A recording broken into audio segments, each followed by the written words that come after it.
mën a nodd na nodd ñu am benn acquis démocratique mais loolu ba ñu koy am Père Doudou Wade était là. Ouais. Il a été parmi les artisans bi ñu jugee ci loolu Abdoulaye Wade ñëw accéder au pouvoir dafa consolider la démocratie est-ce que xam nga ne manifestation droit bi mu nekk ci Sénégal Abdoulaye Wade moo ko dugal ci constitution.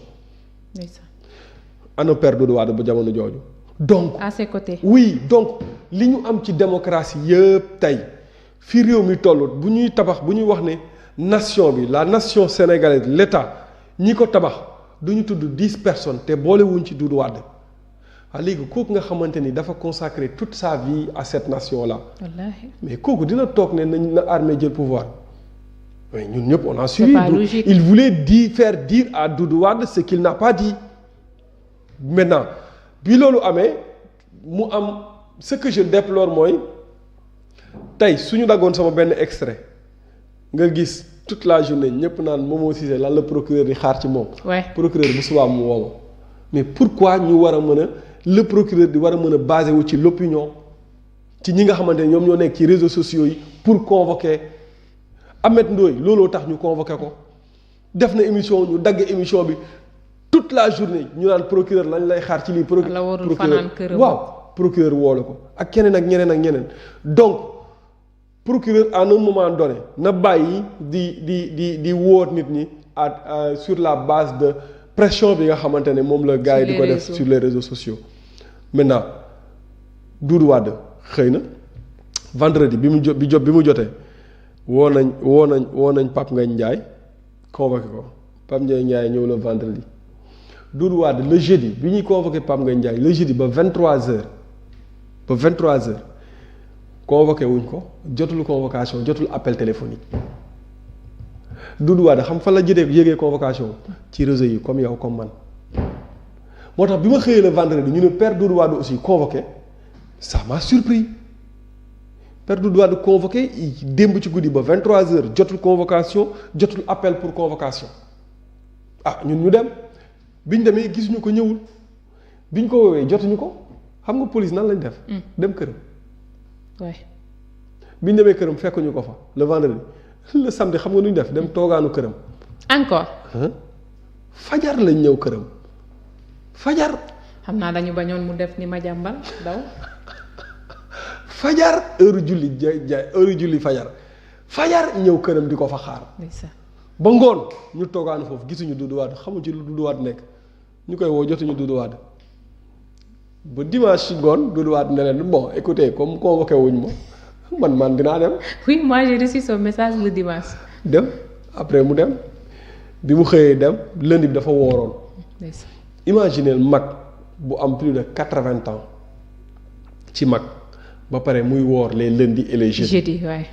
yow nga jël Père Doudou Wade teg ko ci benn place 10h ba 20h 10h man heure bi may dugg ci biir di ko fekk muy ndogu maa ngi ko fekk mu may tooñ di ma kii mais j'étais choqué parce que mag mu toll nii nga teg ko ci benn place 10h ba 19h mu toog di ndogu avocat yaa ngi toog commissaire gars yaa ngi toog muy toog di ndogu ñëw nuyu ko waxtaan ak moom il a été très serein mbalak xam nga moom ay mbalagam mbalak après dem. mais ce qui est très important dans l'affaire mooy le fait que bi mu génnee li mu wax parce que nee na bi mu tourné ci ginnaawam ñi mu gis ñëpp daanaka ay ndaw lañ c'est vrai ñun ñoo fa nekkoon ñun ay disciples Doudou Wade wax naa ko amul ay doom wala ay xarit non ay disciples la am parce que Doudou Wade fu mu mën a nekk daf ñuy seetaan émission bii su ko ratee su guddee dina ko seetaan ba mu jeex. su paree daf lay woo téléphone. ne la li nga wax ci sujet bi bon demal gëstu nangam sàngam. lii demeewul nii la demee demal lire livre sàngam demal déglu sàngam soo waxee lu dérapé mu ne la Ousmane Sonko kilifa la amal nooy waxee ak moom parce que am na ay soxna te am na ay doom te c'est le premier ministre. loo leen ko attaqué loo leen ko bañ bu leen waxee ak moom nii. waaye léegi kuy def loolu ku lay wax loolu yow mais kooku dina wax nañ def coup d'état man après je me suis dit sénégalais yi wax ne coup d'état Doudou Wade dafa def appel à un coup d'état dañoo dégluwul li Doudou Wade wax. wala des gens qui disent que ñii ñoo yàq Sénégal. système bi la. non alors que Doudou boo toogee ak moom caméra takkul micro amut.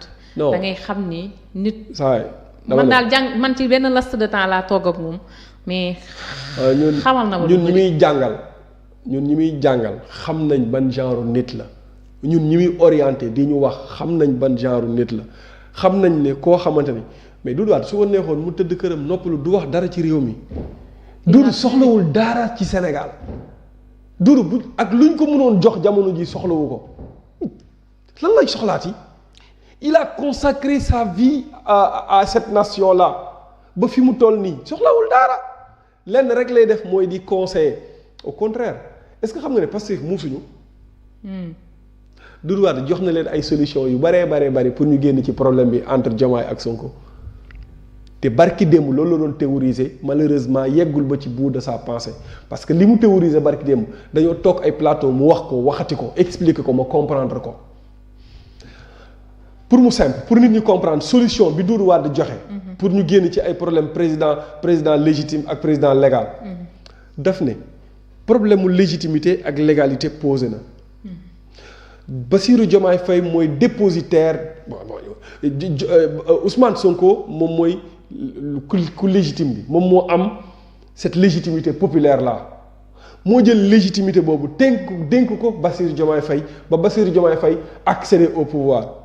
léegi comme problème légitimité ak légalité posé wu na qu'est-ce qu'on peut faire loo xamante ni c'est pas démocratique mais ça peut sauver la République mooy saawaay nañu leen soit ñu changer la constitution du Sénégal def révision constitutionnelle ñu ni président de la République su démissionné premier ministre mooy yeggali mandat bi suñ ko defee ci constitution bi léegi Diomaye démissionné Ousmane Sonko yeggali mandat bi mu ni nan lañ koy defee c'est pas démocratique nag de loolu mu ni waaye nan lañ koy mën a defee mooy maanaam soit ñu dem ci ay référendum mais le référendum est risqué pour Pastef parce que dafa nekk en perte de vitesse wala ñu dem ci voie parlementaire ils ont 130 députés là-bas mu ni mais loolu même bu ñu ko defee c'est pas démocratique mais ça peut sauver la République.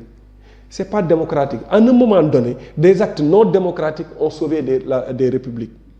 Moi, personnellement, je suis foncièrement contre les coups d'État. Mais Thomas Sankara, deful coup d'État. Coup d'État la def accéder au pouvoir. Aujourd'hui, c'est un exemple. Les gens le prennent en exemple. Et pourtant, dafa def coup d'État accéder au pouvoir. Lan moo tax ñu koy jël en exemple parce que bi mu ñëwee au pouvoir, mais quand même, il a su gérer. Il a su wàññi li nga xamante ni moom mooy le train de vie de l'État commencé woon na teg réew mi ci yoon malgré que yàggul ci boppu nguur gi.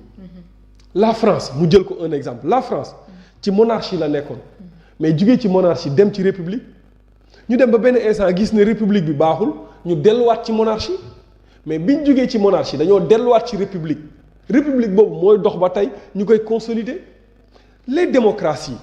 La démocratie dafa bëri ay imperfections moi je travaille sur la question de la démocratie soo gisee en Afrique je vais contextualiser du ma jël la démocratie européenne je vais prendre la démocratie africaine qui est une démocratie jeune par exemple tey soo xoolee coup d'état lan moo tax mu bëri ci réew mi ci sous-région bi parce que imperfection yi nga xamante ne moom moo nekk ci démocratie imperfection yooyu noonu moo tax dafay am rupture de confiance entre les dirigeants démocrates ak li nga xamante ni moom mooy le peuple et cette rupture de confiance là li koy déclencher mooy rupture communicationnelle parce qu'il n'y aura pas de communication entre les dirigeants et le peuple à un moment donné loolu naroon nañoo dal fii ci Sénégal parce que à un moment donné le gouvernement de Macky Sall ak le peuple dafa amoon décalage la communication ne passait plus. Maintenant su fekkente ne par exemple tey loolu xew na ci yeneen dëkk yi ñu gis ko mais dañuy gis ne démocratie yi nga xamante ne moom moo nekk en Afrique solidul mais dafa bëri ay imperfections dañ ko war a contextualiser. parce que dañoo importer démocratie européenne ñëw ñu teg ko mais dañ ko war a africaniser cette démocratie là. D'accord. ma daaneel foofu léegi su fekkente ne tey gis nañ populisme mu am doole en Afrique.